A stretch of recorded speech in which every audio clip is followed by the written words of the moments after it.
today. Today is the 23rd of January, 2023. I like to think that I have a simple mind, and I know that I'm not very smart, so I like to think in simple terms. And it's important for me that each of you out there can understand what I'm saying, even if you're a child. And all of us are children. But today I'm going to talk about if you come across people who make claims. For example, they have the ability to do the impossible. It's most likely either a magic trick or it's untrue. If you see a remark like this on the internet, don't just believe it. But if you're curious, that means you also have a scientific mind. And I believe that all of you are born with a scientific mind, because I believe we are all born with, right from the start, as babies, we have a scientific mind. Because we were designed that way by our Creator, or we would never have gotten to this point. That's proof of that. And we've gotten to this point in our evolution of our creation. So proof of God is also the fact that we exist today at all, and we exist in the current state that the human condition is today. Now, there are others who are going to talk about human condition. There are others who make claims that they have solved the greatest mystery of all. Really, these are merely claims.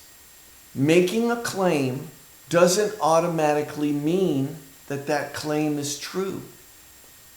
That would amount to injustice.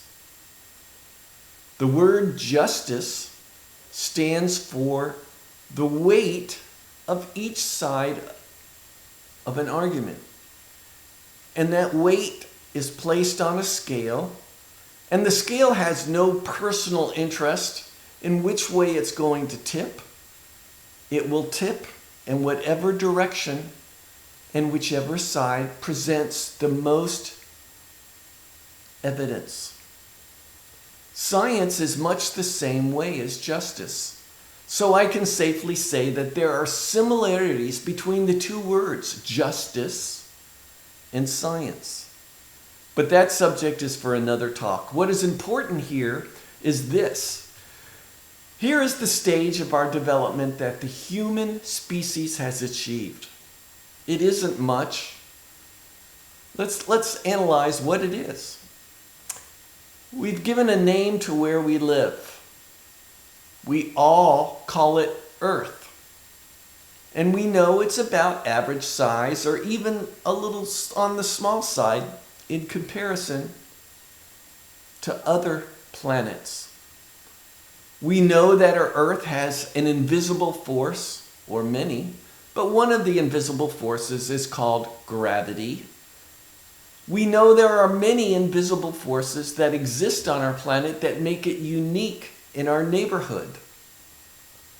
And we have learned how to defy gravity. At first with airplane flight, and recently with the ability to go beyond the pull or beyond the authority of gravity itself. The authority of gravity. We have given a name to our neighborhood. It is a galaxy called the Milky Way. And in our neighborhood, there are billions of other planets. Just in our neighborhood. And we know there are billions of other galaxies. And we know this only because we have seen them both with our naked eye and also with telescopes.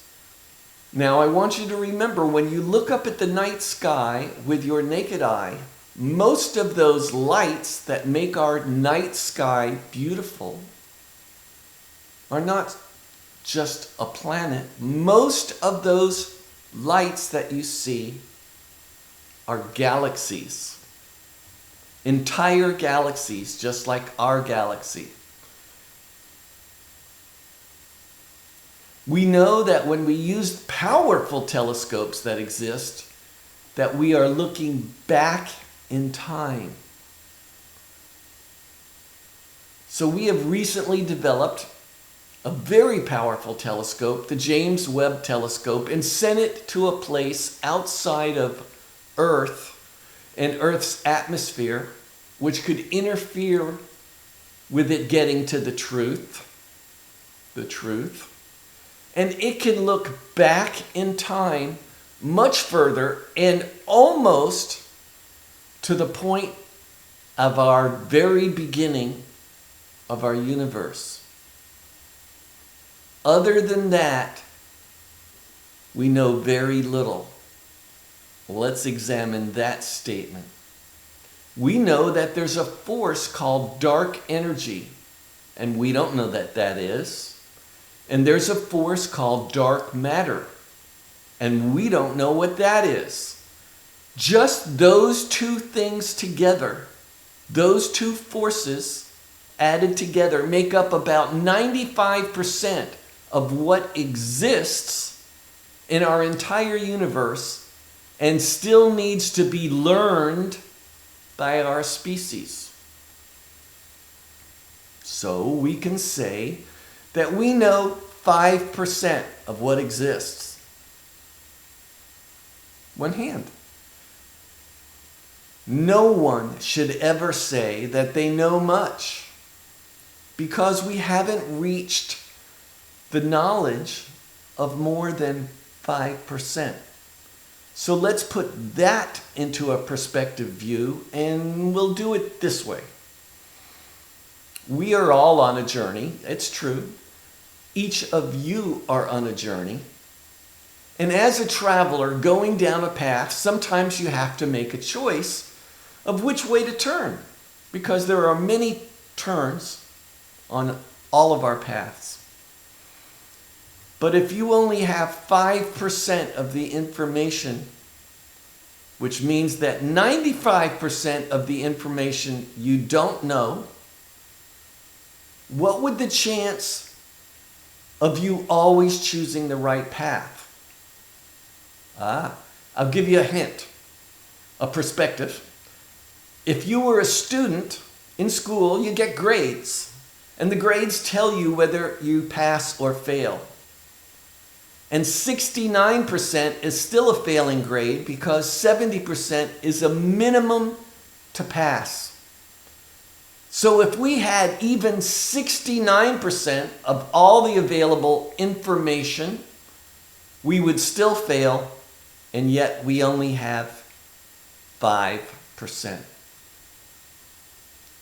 The only answer that we exist is God, and we still haven't reached the stage of evolution to ask the right questions, let alone have the answer to that question. And don't let anyone tell you anything different than that. Have a great day. I've given you a little bit of armor. Go out and do good and enjoy life. Good day.